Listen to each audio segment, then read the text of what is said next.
bairro de Maio, próximo de 7 meses. E depois,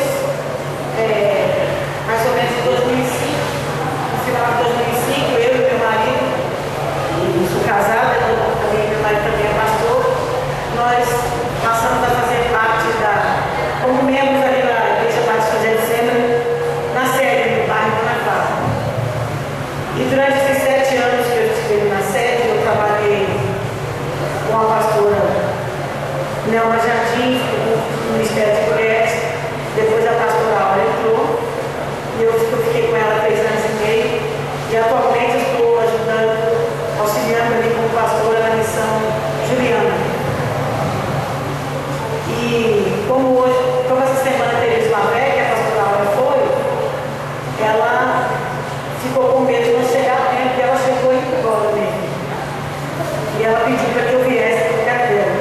Porque durante esses 3 anos e meio que eu estive com ela, nós acabamos desenvolvendo uma grande amizade, comunhão e unidade pelo Espírito.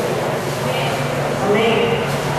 E ela me disse assim, e a irmã me comunicou o tema, mantendo a chama acesa. E eu vim com algo no meu coração, e eu louvo ao Senhor porque Ele confirmou aquilo que Ele tinha colocado no meu coração. Por isso eu gostaria que você abrisse sua Bíblia no livro de João, o Evangelho de João, capítulo 14.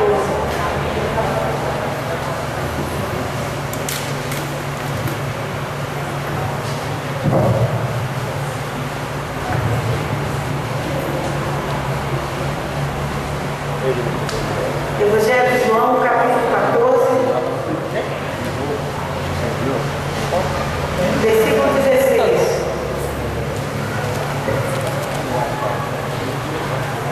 Que diz assim: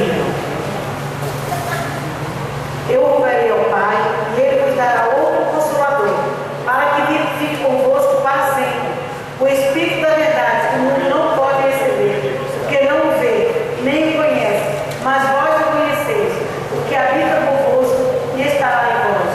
Não vos deixarei órfãos, voltarei para vós. Versículo 21. Aquele que tem os meus mandamentos e os guarda, este é o que me ama, e aquele que me ama será amado de meu Pai, e eu o amarei e me manifestarei a ele. Versículo 23. Se alguém me ama, respondeu Jesus e disse: se alguém me ama, guardará a minha palavra, o meu Pai o amará. Nós viremos para ele e faremos dele morada. Quem não me ama, não guarda as minhas palavras. Ora, as palavras que eu disse não é minha, mas do Pai que me enviou. Tenho dito isso estando convosco. Mas aquele Consolador, o Espírito Santo, que o Pai enviará em meu nome, vos ensinará todas as coisas e vos fará lembrar de tudo que vos tenho dito. Amém. Feche os seus olhos, amados. Peça ao Espírito Santo de Deus que abra o seu entendimento. Deus, em nome de Jesus, abra agora o nosso entendimento, ó Pai. No nome de Jesus, para que nós possamos compreender aquilo que o Senhor quer falar em nossas vidas, através da tua palavra. Em nome de Jesus, faz do nosso coração terra boa, onde a tua semente venha cair e produzir frutos 30, 60 e a 100 por 1, em nome de Jesus. Amado, eu vinha pensando nessa palavra e ela falou algo muito interessante, a irmã aqui agora, que foi a confirmação que eu estava pedindo ao Senhor. Ela disse que Deus falou que iria abrir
Aí você se esconde.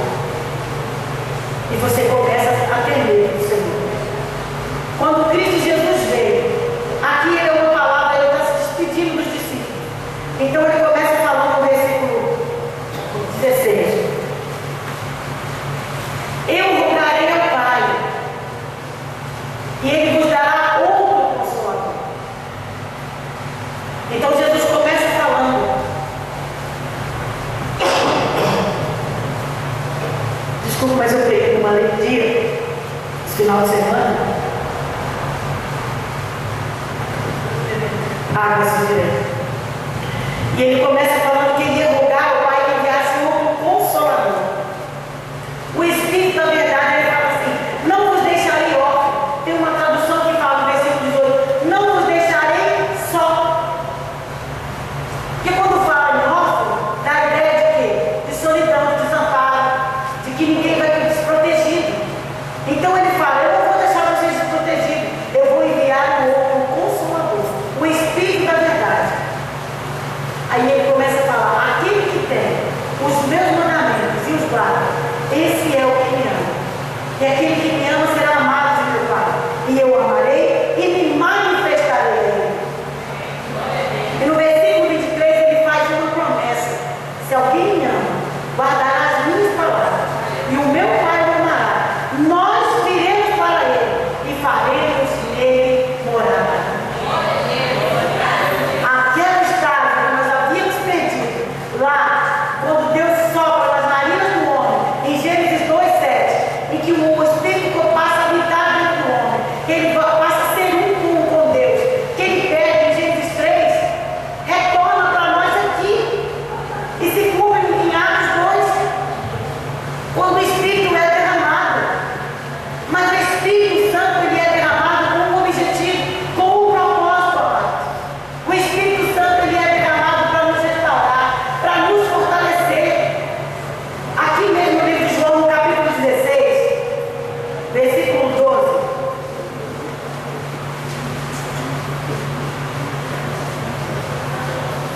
Diz assim: ainda tenho muito que vos dizer, mas vós não podeis suportar agora. Mas quando vier o Espírito da verdade, ele vos guiará em toda a verdade, porque não falará de si mesmo, mas dará tudo o que tiver ouvido e vos anunciará o que há, e vos anunciará o que há de vir. Ele fala: vocês não podem receber tudo que eu tenho para dar enquanto não vier o Espírito, mas quando ele vier, ele vos guiará. O problema é que muitas vezes a chama de Deus se apaga dentro de nós, porque nós não estamos sendo guiados pelo Espírito Santo. Ele diz que quando ele vier, vos guiará em toda a verdade. Aqui no capítulo 14, versículo 26, ele fala assim:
forma, que mantém a chama acesa, que cuida para que a luz nunca se acabe dentro de nós. E a diferença que tem que ter em nossas vidas é a intimidade, porque o Espírito Santo não vem para qualquer um, ele vem na vida de qualquer pessoa. Está escrito lá no livro de Joel e Atos, quando Pedro faz o discurso dele, porque o que vocês estão vendo hoje é o cumprimento da palavra do profeta que diz, porque nos últimos dias derramarei o meu Espírito sobre toda a carne, sem exceção. Crente, não crente, macumbeiro, espírita, católico, ateu, sobre toda a carne o Espírito Santo vem para convencer do pecado, da justiça e do juízo. Mas para morar, só quem é lavado e remido no sangue do Cordeiro.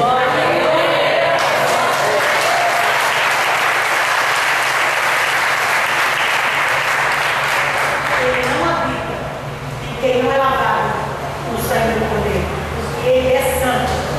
E nós estamos confundindo muitas coisas. A irmã está falando aqui sobre moda, sobre como se vestir, e nós estamos confundindo liberdade com falta de santidade. Por isso que muitas vezes nós temos que estar ensinando. Porque quando nós temos o Espírito Santo, a dica que ela tem é muito boa. Principalmente aquela quando você olha no espelho e algo te incomoda, é o Espírito dizendo para você: não vá assim. Você é meu tempo. Eu habito em você. Não ande desse jeito. Não vá dessa maneira. Mas nós queremos mostrar muitas vezes o melhor, que somos melhor, que somos superior, que estamos limpos por fora. E por dentro não tem nada. Segundo caiado. Mas quem tem o Espírito Santo de Deus, quem entra para casa que o Espírito Santo habita, não precisa se preocupar muito com a aparência exterior. Não quer dizer que vai ser relatado cancelado mais. Porque a aparência interior, ela muda a aparência exterior. Por fora tem alegria, tem paz. Você se torna aquela pessoa que todos querem ficar perto de você. Você se torna aquela pessoa que todos querem conversar.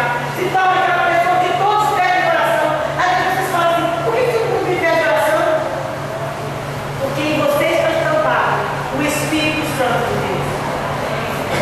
Quando Jesus fala para os discípulos, lá em Lucas 24, que era para ficar em Jerusalém, até que logo fosse revestido de poder, ele disse que daria o quê? Um entendimento. 24, 45.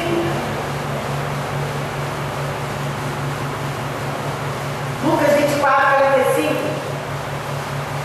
Não, desculpa, 44. Ele fala assim: e disse-lhes, são essas palavras que nos disse que, estando ainda convosco, convinha que se cumprisse tudo o que de mim estava escrito na lei de Moisés, e nos profetas e nos salmos.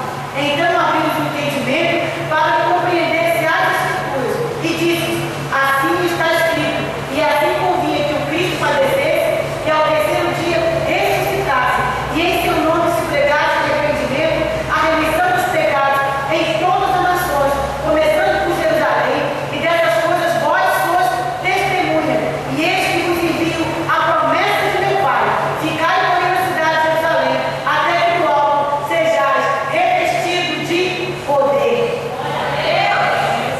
Ele disse que quando o Espírito viesse, abriria o nosso entendimento para que compreendêssemos tudo o que ele havia dito, e que nós seríamos suas testemunhas.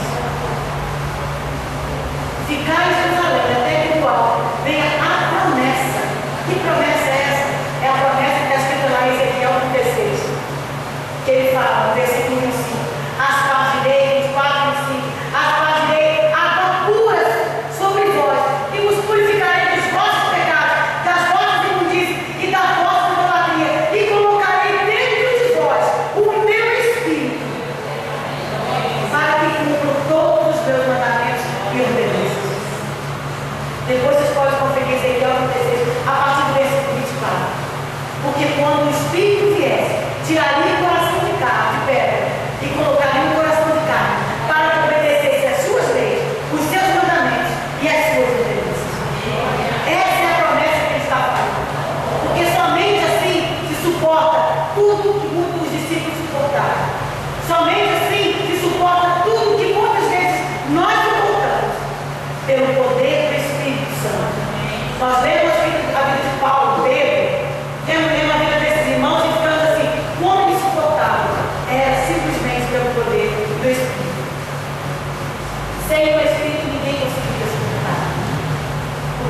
O homem perdeu a intimidade, ele perdeu essa essência.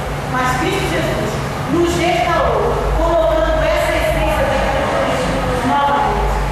Manter a chama acesa não depende, muitas vezes, de gritar, bater palma ou cantar. Manter a chama acesa depende muito, mas muito, de ter intimidade com esse Espírito Santo. Dobrar os joelhos muitas vezes, não somente para pedir. Dobrar os joelhos não somente para interceder, mas dobrar os joelhos e dizer: eis-me aqui, eis-me aqui. Porque o Espírito purifica. É Ele que purifica. E purificamos, Ele nos faz cada dia mais dignos de sermos morados do Pai. E que o Espírito habite em nós. E habitando em nós, não tem nada, não tem ninguém que vá nos derrubar. Não tem ninguém que vá nos julgar. O Espírito está lá sempre para nos guiar. Porque quando eu leio João 16, versículo 6, ele fala: porque quando o Espírito da verdade vier, ele nos guiará. Sempre que eu leio essa palavra, eu tenho a sensação do Espírito pegando pela mão, minha mão e me guiando como uma criança mesmo, me levando pelo caminho que eu preciso ir, me tirando do caminho que eu não devo ser. É esse sentimento que eu tenho dentro de mim. Por isso a chama permanece acesa em mim e permanece acesa em você. Mas ela precisa ficar maior. Ela precisa ser alimentada. Quando você alimenta o fogo com palha, o que ele faz? Ele cresce, enorme, aquele fogaréu. Mas em questão de segundos ele se apaga. Quando você põe folha seca, é a mesma coisa. Mas quando você alimenta o fogo com madeira, com lenha, que fica ali queimando toda noite, esse fogo te protege. O que todas as pessoas fazem, sabem o que tem que fazer, quando está num lugar deserto, que tem animais, ou para se livrar de animais bestas feras, para não se aproximar. Acenda uma fogueira, porque o fogo espanta, põe para correr, afugenta, porque os inimigos, os animais, os predadores. E o fogo faz o quê? Ele te aquece. Se você está olhando descampado num lugar desconhecido e você acende uma fogueira, ela tanto sujeta o predador como ela te aquece. Mas a fogueira não pode ser de palha, porque ela não vai durar nada. Mas se você põe madeira, se você põe lenha, se você põe o seu fogo, a lenha do Espírito, ele afugenta os predadores, os inimigos, as ciladas, as satanás armadas, os demônios, o espírito maligno da sua vida. E ele te aquece. E você fica protegido. Você fica guardado pelo fogo do Espírito. O problema é que nós, muitas vezes, temos alimentado nosso fogo com coisa errada. Com palha, com folha seca, papel. E aí, é errado. É grande, mas é errado. Acaba. Não te esquenta. Não te protege. Não te mantém vivo. Por isso, amados, essa lei é a intimidade do Espírito Santo de Deus. E porque o Espírito é o fogo e a lei é a intimidade também. Para 10 minutos, 5 minutos do seu dia. Meu tempo já foi. Mas eu queria contar uma experiência que aconteceu comigo. Que foi muito tremenda. Sobre o Espírito Santo de Deus. No ano de 2010. Eu estava na minha casa, orando. Foi um ano muito difícil. Eu tinha um jardim, esse jardim fechou em janeiro, e eu fiquei numa situação bastante complicada. E tudo que eu tinha era Deus. Eu posso dizer que eu fiquei somente com Deus. Eu e meu marido, nossos filhos ficamos com Deus. E a situação ficou bastante difícil em todas as áreas. E a palavra que eu disse foi para eu aquietar e confiar nele. Então eu comecei a confiar e a me aquietar no Senhor. E eu, ao longo dos anos trabalhando com escola, mexendo no computador, eu tinha desenvolvido uma dor nessa mão, uma dormência, uma fumigação mesmo.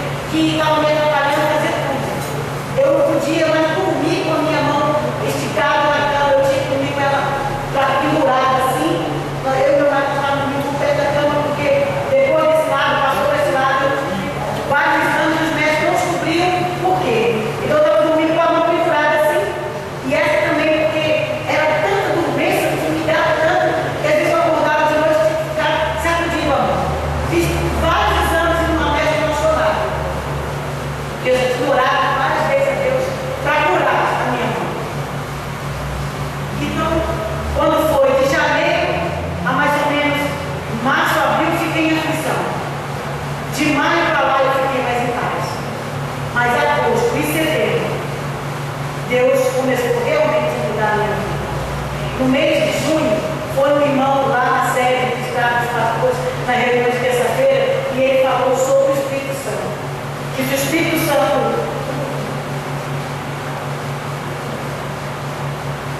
se o Espírito Santo fosse retirado da terra, e havia sido feita uma pesquisa, não lembro quem fez, e se o Espírito Santo fosse retirado da terra, 90% das igrejas, ou 95% das igrejas, continuariam fazendo seus trabalhos normalmente, sem perceber, e ele não estava mais na terra.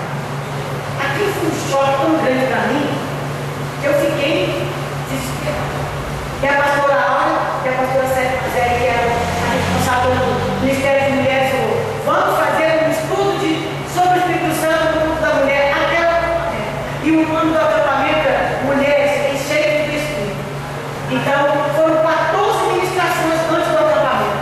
Amados, eu comecei a pesquisar, eu comecei a orar, eu comecei a até ministrar o Espírito Santo, um dos pontos. E foi uma diferença tão grande na minha vida. A minha vida começou a mudar de uma maneira tão grande. A paz de Deus começou a entrar no meu coração. A situação que antes parecia insolúvel, eu sabia que ia ter fim, e estava tudo no controle de Deus. Não havia mais desespero e angústia na minha vida. A paz começou verdadeiramente a entrar. Eu comecei a me aquietar, porque aquietar não é parar e ficar sossegado. Aquietar é ter paz no seu coração. E eu comecei a ter paz no meu coração. Aí que tem o segredo do coração. Eu não tinha dinheiro para participar do segredo, porque a escola fechou, nós ficamos numa situação financeira bastante apertada. Mas Deus disse assim: eu sou o teu sustento. E durante esse tempo, amados, nem eu, nem meus filhos, nem meu marido, nós não dormimos um dia sem jantar, não acordamos um dia sem tomar café, não ficamos um dia sem alimento, sem roupa, sem teto, porque Deus nos cuidou de nós. E quando eu acordei aquele dia, eu fui para o segredo do coração. E começou a ministração. E aí, no primeiro dia, eu lembro disso exatamente. Foi no dia 6 para o dia 7 de setembro. Na quinta-feira à noite. O pastor Hernandes Dias Lopes pegou 30 minutos, durou toda essa ministração, falando sobre o avivamento. E ele pregando sobre Isaías 43, falando 44, falando que ele derramaria água sobre o semente e torrentes de água, 44, porque derramarei água sobre o semente e rios sobre terra seca, derramarei o meu espírito sobre a tua posteridade e a minha bênção sobre os teus descendentes. E essa palavra, ela entrou tão forte no meu coração, e ele está no outro dia de manhã com os pastores. Eu falei: eu não tenho dinheiro para participar da palestra do dia de manhã. Eu podia ter pedido a qualquer irmão que estava do meu lado, eu podia ter chegado perto do pastor Jorge, com certeza ele ia liberar, mas eu tinha colocado algo no meu coração. Deus, essa situação está acontecendo, e o Senhor disse para eu descansar em Ti, então eu não vou pedir nada para ninguém. Eu vou seguir tudo que o Senhor me mandar. E eu fui para casa com um certo lado, muito meu coração ardendo, mas ao mesmo tempo triste, porque eu queria pedir a administração. No outro dia de manhã, que aquela palavra tinha falado demais no meu coração. Mas ao invés de deixar a tristeza, a murmuração, a depressão, eu falei: eu vou usar aquilo que eu tenho nas mãos. Não foi assim que Deus disse para Moisés: o que você tem na mão? A vara, ou põe a vara no mar. Então, o que você, em direção ao mar, ele disse: o que você tem na mão? E eu falei: eu tenho a palavra, eu tenho ministração. E quando eu fui para casa, eu queria que a palavra continuasse a crescer no meu coração. Eu não queria perder isso. Aí, meu marido tinha viajado com os 2 meninos, porque só com menino. Aí eu peguei e falei assim: eu não quero perder essa palavra. Mas eu dormi com a intenção de acordar para orar de madrugada. E eu acordei, era mais ou menos 4 horas da manhã, 4h30. E eu levantei, abri a minha Bíblia exatamente nesse versículo e comecei a ler esse versículo e a orar este versículo: Deus, derrama o teu espírito sobre mim, como água para o sedento e torrente de água na terra seca. E comecei a dizer por que eu queria o Espírito Santo na minha vida, para que o Espírito Santo ia ficar em mim, o que eu queria que ele fizesse. E ali eu orei meia hora. Depois eu não tinha que orar. Eu olhei no relógio, meia hora. Eu comecei a orar de novo. Só que agora em línguas, porque eu já não sabia o que falar, eu tinha aberto meu coração, eu tinha colocado tudo para fora, eu já não tinha mais nada para colocar. Então eu comecei a orar em línguas. 10 minutos orando em línguas. Eu olhei de novo, 10 minutos se passaram. E um silêncio tão grande começou a me dar uma coisa estranha. Mas não era pavorosa. Eu comecei a ficar assustada daquele silêncio. Era um silêncio muito grande. Era de madrugada, bem tempo. Mas estava muito estranho. Depois que eu comecei a sentir aquele silêncio, eu tinha orado em língua, eu não sabia mais o que fazer, eu comecei a sentir sono. E eu fui para a minha cama. Mas eu falei, eu não quero parar de orar. Eu quero continuar orando. Então eu deitei na cama com a minha mão para cá, desse lado, e essa mão pendurada para o lado de cá, e deitei na cama e continuei falando em línguas. Falando em línguas. Aí o sono começou a me vencer. Aí eu comecei a falar na minha mente, porque eu já não tinha mais o controle dos meus lábios, das palavras. Eu comecei só falando em línguas na mente. E de repente, amigos, eu senti sobre mim a palavra, o cumprimento desse versículo. Caiu sobre mim uma corrente de água. Que eu dei um pulo da cama, olhei para os lados. E quando eu olhei para os lados, a minha mão estava em cima da minha barriga. E no momento em que essa água caiu sobre mim, eu senti porque eu tinha uma dor constante no cotovelo até aqui a ponta do dedo. Eu já não descascava mais uma laranja, eu descascava uma batata e média, colocava ela e ficava assim. Tinha hora que eu tinha medo da faca cair da minha mão para me cortar, que eu ficava apertando agulhas, eu não podia mais costurar, estava horrível a dor. E na hora que essa água caiu sobre mim, eu senti como se alguém tivesse aquele choque quando você bate o braço em algum lugar. Deu aquele choque rápido, e quando eu acordei, eu estava com a minha mão sobre a barriga. E eu falei, cadê a dor? Eu não tinha mais a dor em nenhum lugar. E eu acordei, eu senti aquele espírito, e eu levantei, coloquei o rosto no chão, e comecei a chorar, e a falar em línguas, e a glorificar. Eu falei, Deus, eu não te pedi cura, eu pedi somente o teu espírito, e o Senhor me curou. E ele falou, é assim que vocês vão viver. O dia que vocês permitirem que meu espírito habite em vocês, vocês não vão precisar me pedir nada. Eu vou fazer.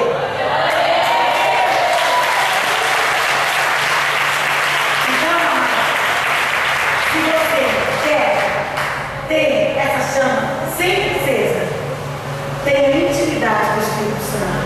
Fique de pé agora. Fique de pé no seu lugar. Se você quer que essa chama nunca se apague, tenha intimidade com o Espírito Santo. Porque a partir daquele dia, a minha vida mudou.